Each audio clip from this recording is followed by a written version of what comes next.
Russell Ira Crowe, dilahirkan pada 7 April 1964 di Wellington, New Zealand. Ialah seorang pelakon, penerbit filem dan ahli muzik yang sangat diiktiraf. Beliau melonjak ke pesada antarabangsa melalui persembahannya yang berkuasa dan sering intens, mengukuhkan dirinya sebagai pelakon utama yang mampu menjemahkan watak-watak yang hebat dan kompleks merentasi pelbagai genre. Crowe adalah penerima pelbagai anugerah, termasuk anugerah Akademi, dan dikenali kerana dedikasinya terhadap peranannya.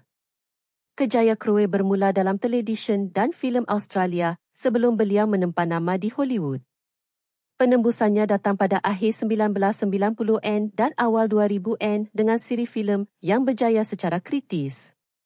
LA Confidential, 1997, sebuah filem jenayah neo-noir yang keras yang mempamerkan kedalaman dramatiknya.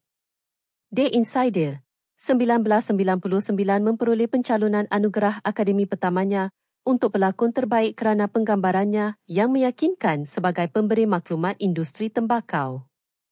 Gladiator, 2000, peranannya yang ikonik sebagai Jeneral Romahimos Decimus Meridius memberikannya anugerah Akademi untuk pelakon terbaik dan mengukuhkan statusnya sebagai bintang global.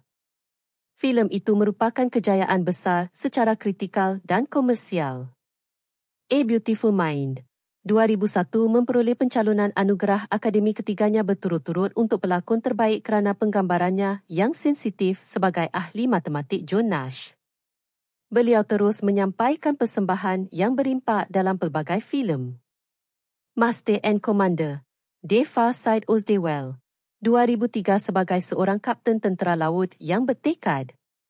Cinderella Man, 2005, penggambaran yang menyentuh hati seorang petinju Jim Braddock. American Gangster, 2007, kembali bersatu dengan pengarah Ridley Scott. Les Miserables, 2012, mempamerkan kebolehan menyanyinya sebagai Inspektor Gadget. Man of Steel, 2013, sebagai bapa kandung Superman, Jor-El. The Nice Guys, 2016, giliran komedi bersama Ryan Gosling.